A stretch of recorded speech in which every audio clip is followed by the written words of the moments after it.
We've been talking about it sa kabuuan ng ating pinakaunang coverage sa Premier Volleyball League, ang panibagong paraan para mas mailapit natin ang mga volleyball games sa ating mga fans. Ito po ang ating kauna-unahang live streaming kung saan kayo po ang pwedeng pumili ng kung anong view ang gusto nyo. Do you want the wide view, the end zone view, o yung net view? Ayan po ang experience na naibibigay ng live stream sa inyo. Yeah, different angles for them to watch. And, you know, it's actually not really surprising because the Water Defenders took that first set. They relied on themselves, really. They played as a team. They were not intimidated. They just did what they did best. You know, that's how they got to the finals. Ito naman ang Water Defenders obviously still looking for that chemistry, that gelling, and we're not saying it won't come. I think in the second set we'll see a better set. Look at the numbers in terms of attacks. Lady Warriors with 13, 11 for Water Defenders. The blocking went the Lady Warriors' way. Service aces went the Lady Warriors' way, but unforced errors went the Lady Warriors' way. Anton, 12 as compared to 3. So your attacks, your blocks, and service aces went for naught. With that 12 unforced errors, that's one thing you gotta check coming into the second set. Maraming salamat muli sa inyong pagtutok ngayon dito sa SNA. We are ready for set number 2 dito sa game number 1 ng finals ng PVL Reinforced Conference. Sinabi mo nga, pinaka napansin natin, yung 12 unforced errors ng Lady Warriors. And you're right, that's due to the part that they incorporated a new player that they're playing with for the first time ever dito sa ating Reinforced Conference. Yeah, and that's what they're hoping to correct here in the second set. But if you're the Lady Warriors, tama si Coach Romel, you listen to what he said. Don't try too hard, you know, because you have an important, we have to win, you know, tambak dapat. You know, you just don't try too hard, just play relaxed volleyball, and tama nga, Rivers' game will flow.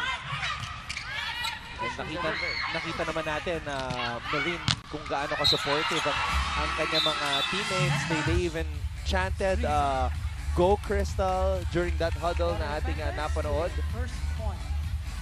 So let's see kung makakabawi sila dito sa set number 2. Now for the Water Defenders, what stood out para sa'yo sa set number 1?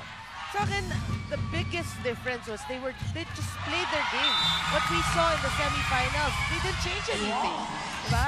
Ganun pa rin, nag-uusap sila. Nabor doing a splendid job.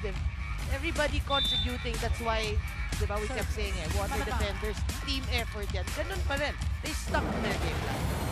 And I was just looking at Gretzel Soltones talking to Tatan Pantone.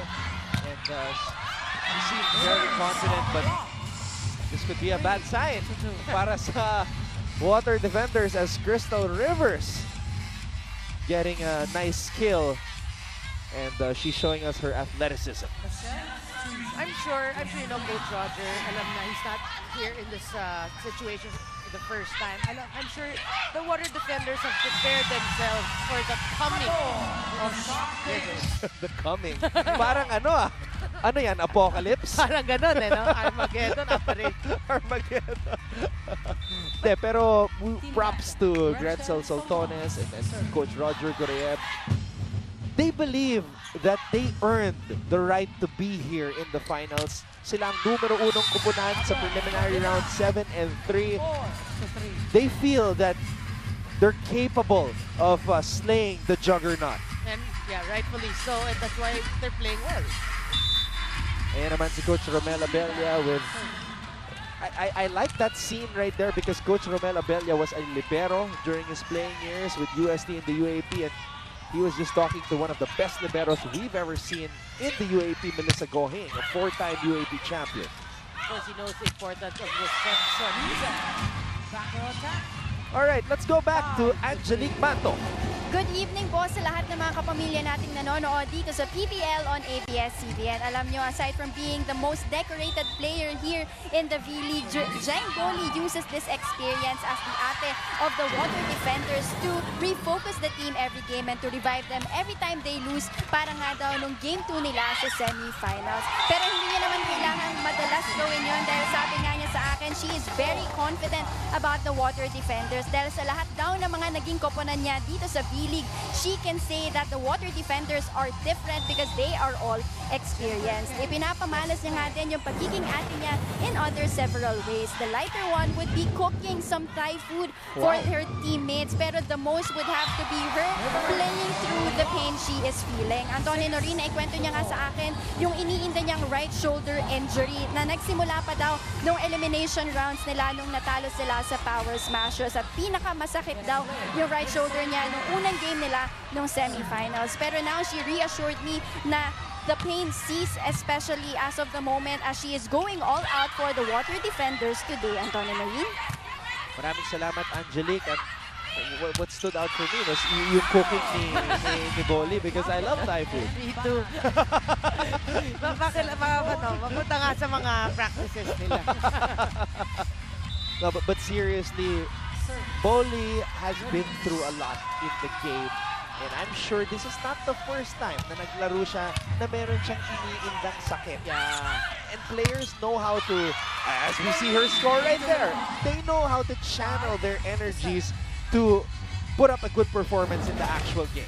That's true, and especially if in an important game like this, the finals, you know, she will play through the pain. Siyempre, she doesn't want to let her teammates down. Nakikita naman niya kung gaano ka-bonded ang kanyang koponan. They go swimming, they sing karaoke, they have dinner together. They have Thai food. And that was a spicy spike right there from Yang Boli. And the Lady Warriors lead the Water Defenders 8-5. This match is brought to you by Ribisco, making delightful moments possible anytime, anywhere. Gaya ng sinabi ko kanina, it doesn't matter how old you are, if you're here, you are going to feel the energy. And can you bet that we have a lot of future volleyball players in the house tonight? I'm sure. Kung mga parents are bringing your kids that early, I'm sure you have dreams for these kids. But that one kanina was an awe moment. It was so cute. Boli has been playing splendidly despite only averaging 8 points in the semifinals, making an impact dito sa game number 1. Malabanan, tossing it up, Soltones! Smart hit by Soltones, realizing that C is a shorter blocker. Actually, sa gitna niya pinadaan, but Panaga was able to adjust, but still, Soltones gets the point. And look at Gretzel Soltones. She's brimming with confidence. Look at her right now. She's jogging in place. She's so giddy right now. Totally enjoying Strizak, that's what it's going to take to stop Strizak. 3 blockers. Hindi pa sure yun, ha? Di ba? Pero kailangan ganong klaseng resistance ang ipakita ng water defenders para lang mapigilan ang isang Michelle Strizak. And you know, just to add to what you're saying about them bonding, we're talking about San Sebastian, we're talking about NU and FU playing together, creating that wall against Strizak. That's not easy. Players coming from different schools and then bonding together so fast. Kaya sobrang nagulat ako when I saw them at the shopping mall all together. Players from different schools. Sabi ko, this team, these girls are friends. Yeah. Boli, free ball, Gohing, binigay kay C on a 1-2 play. Great save by Tatan Pantone, and Soltones gets another point. Yeah, miscommunication there between Gohing and Pablo. But Soltones, you know, she's playing inspired. I think that's why she's giddy, sabi mo nga, because she's excited to be here. And she's just enjoying herself. She wants to play well. And she has to. She has to be the main offensive scorer sa mga locals ng water defenders. At siya rin yung captain. At sanay naman si Gretzel Soltones na maging captain ng kanyang kupunan, being the captain of San Sebastian for the longest time with Coach Roger Gorayev. Yeah, but we love her as a captain because we know her personality. Imagine mo, she's so bubbly, then you have to be strict, and everything put together. That would be fun. Actually, si Soltones off the court, sobrang masiyahin na tao. Exactly. Sabi mo nga, Napakakulit. diba? You want her to host a show. Na-mention mo yun. We're tied at 10. Michelle Strizak is also a very pleasant person to talk to off the court and a very smart player on it. Yeah. Seen it. Witnessed it. That's why she's able to score again. Record of 40 points in a game. 10-all ang ating talaan. Nabor, binigay kay Sato, reaching. C, binigay kay Rivers, popped up by Boli. Quick attack para kay Sato, and it goes long. So that's actually a rare hitting error by Risa Sato. But of course, the Lady Warriors will take this. They're down a set in this final. Service. Panaga. Janet Panaga looking on. Soltones. Nabor, binigay kay Gretzel. Right in between Dadang and C. Wow. And you know, 11 all. she's making it look easy. Yeah. Because she's so relaxed, parang nagpa-flow lang yung body language niya.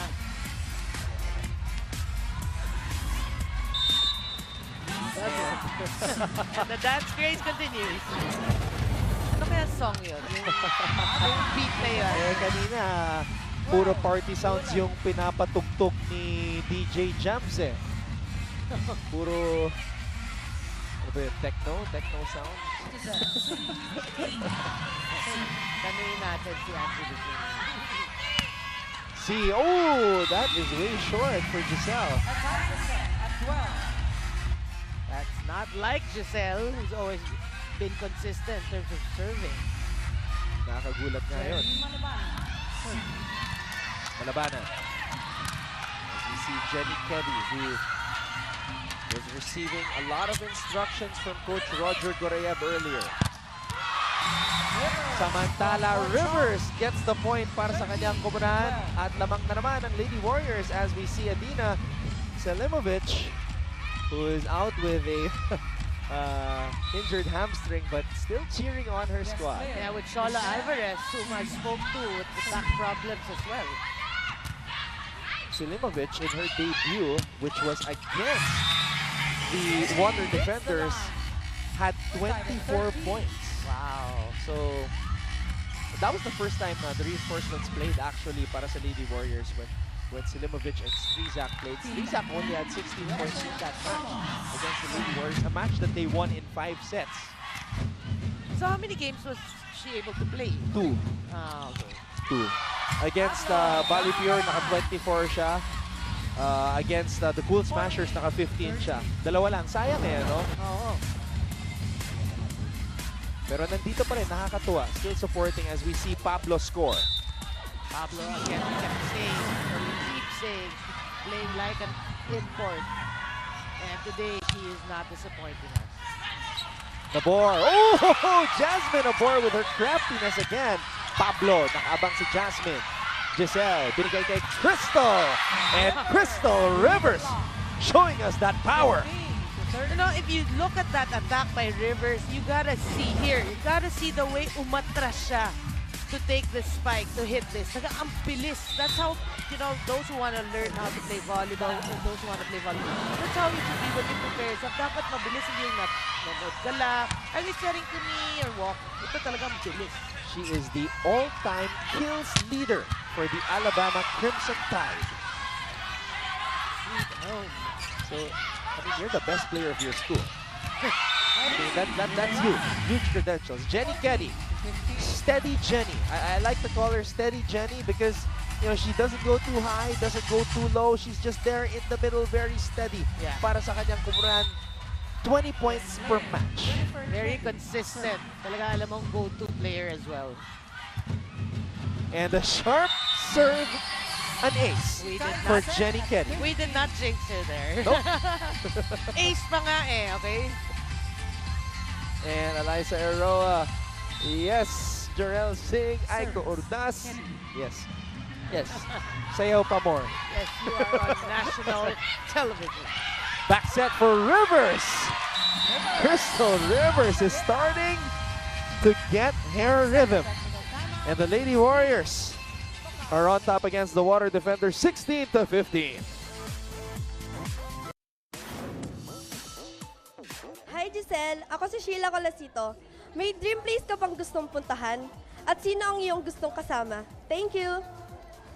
Yung dream place na gusto kong puntahan, siguro Korea. Kasi I'm a Korean lover na din. And dahil yan kala Ate Mel. And siguro yung gusto kong isama, syempre yung mama ko na gusto ko i-travel international.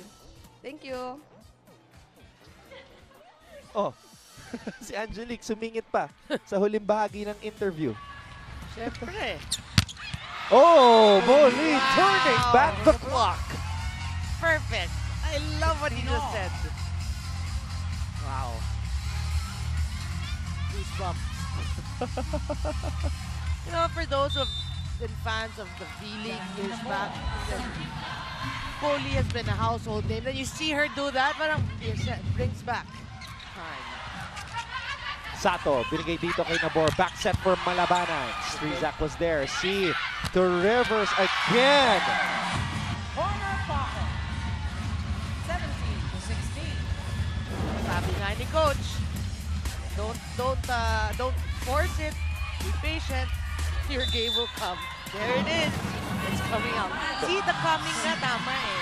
Pero tingin ko, hindi pa yan yung pinakamalakas ni Crystal Rivers. Meron pa siyang tinatago. Hinihintay pa natin yung talagang front row, front line. Yung baon na baon. Oo. Okay, balikan muna natin ito mga huddle ng ating mga coaches. Let's listen to Coach Roger Correa. Dami na tayong diskarte. Pwede doon, pwede dito. Saan ba yung black, yung center nila? Nandito sa unahan dito? Si ano? Nandito pa. Bigyan mo dito sa open para down the line lang yung palo. Ha? Kaya mo muna. Sa to, head in blocking ha. Okay. Sige lang. Isipan ninyo. Huwag yung palalaki.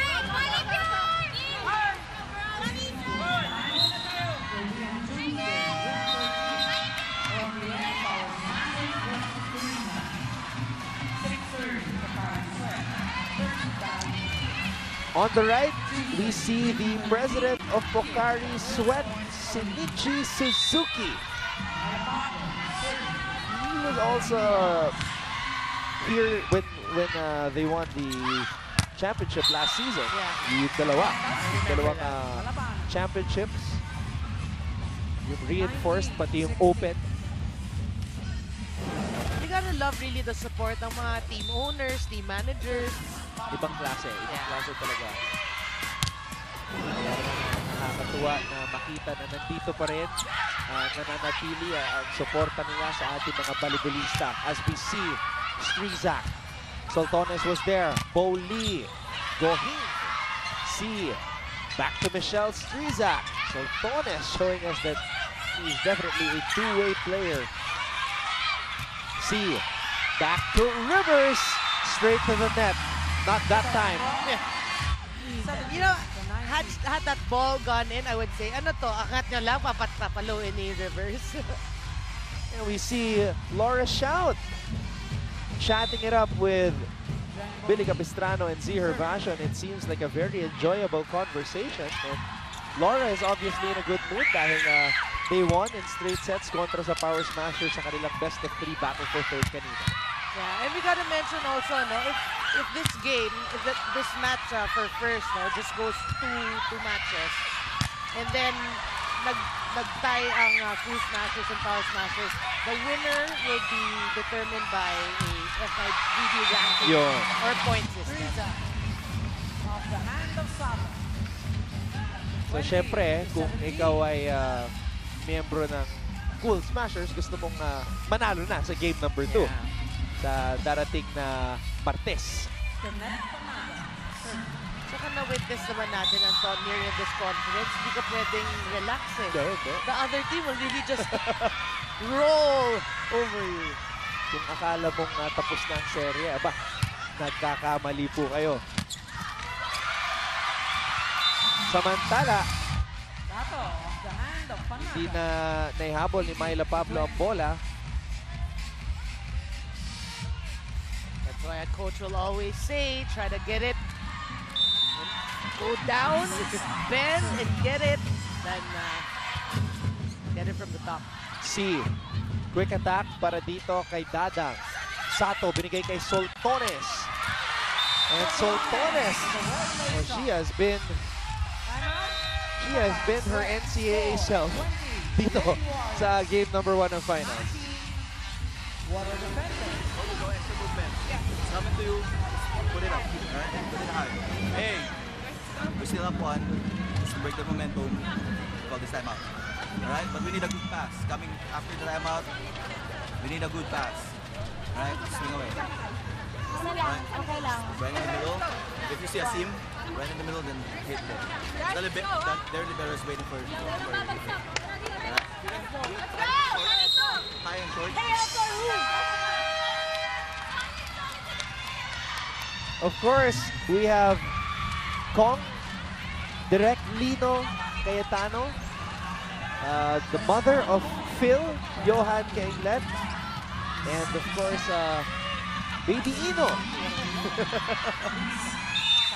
And naikwento sa akin ni Phil na she and Lino were Googling her name because she has a very unique name, Phil St. Merced Kainglet Cayetano. She's the only one in the whole world who is a Phil St. Merced Kainglet. So we gotta give to the mom for being creative. Yes. Hindi na siya mahihirapan sa NBI clearance. Or sa airport, or Kasi wala siyang kapangalan. no. But you know, I remember they interviewed Phil. And Yeah. said, well, you know, it's nice that you can do what you want to do. You know, she said, because I'm a very supportive husband. Yeah. So we gotta give it to Lino. That's why. We love Lino. Well read by River. Samantala, Timeout. Valley the Lady Warriors are trying to equalize. And Coach Roger Goreyev calls a timeout.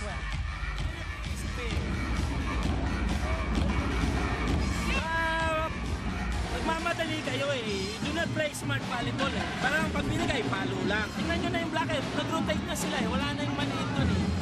Huwag yung daanin sa gigil. Wala tayong magagawa na pagkaganyan kayo. Hindi kayo nag-iisip kung mapalo lang kayo eh. Iniisip nyo yung mali ninyo eh. Lalo lang lalaki yan. Wala naman tayong ginagawang mali eh. Tama naman lahat ginagawa natin. Hindi lang tayo nakapag-desisyon ng kung saan natin dadalhin yung bola. Kailangan maging smart kayo dun sa loob. Ha?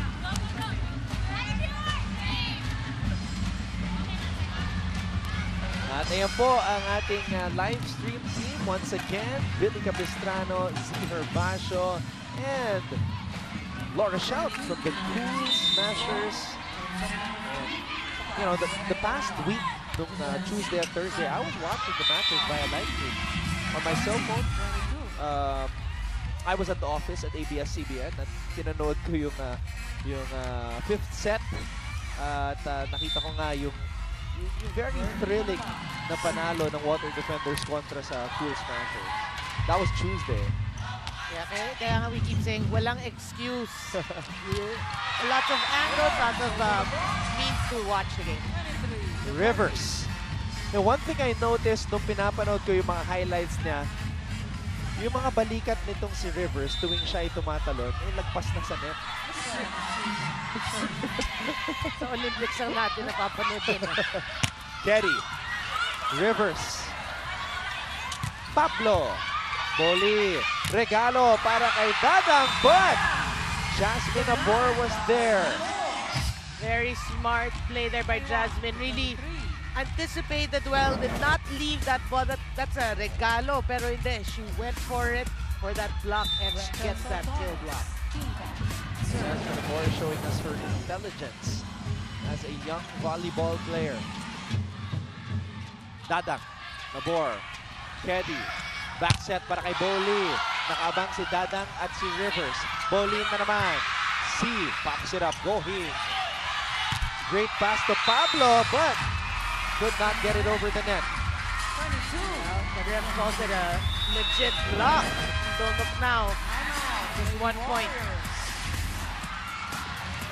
Kaya naman ang timeout si Coach Romel. Hey, we're still okay. Alright? Smile. Smile. Don't be too tense. Smile. Still okay. Just need a good pass. let Bobby do whatever she wants to do to play. Alright?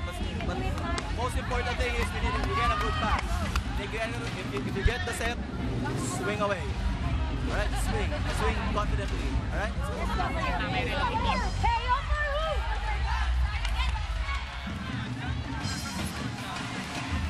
Alright, kanina nakita natin ang presidente ng Pocari Sweat. Ngayon naman, ito po, si Mr. Gil Cortez ng Bali Pure. Yan. The men behind the teams that are facing off now in game number 1 of the finals. And what a splendid collection of talent we have right now facing off dito sa Phil Sports Arena. Quick attack para kay Keddy, pero sarado ang pintuan. Lady Warriors at set point dito sa set number 2. Yeah, that was Pablo and Dadang teaming up for that. Pablo getting that.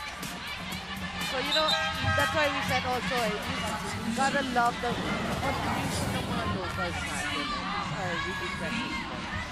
At ito na po, ang dating kapitana ng Ateneo Lady Eagles, the ace spiker of Ateneo before Eliza Valdez came along. Phil Kainlet Cayetano.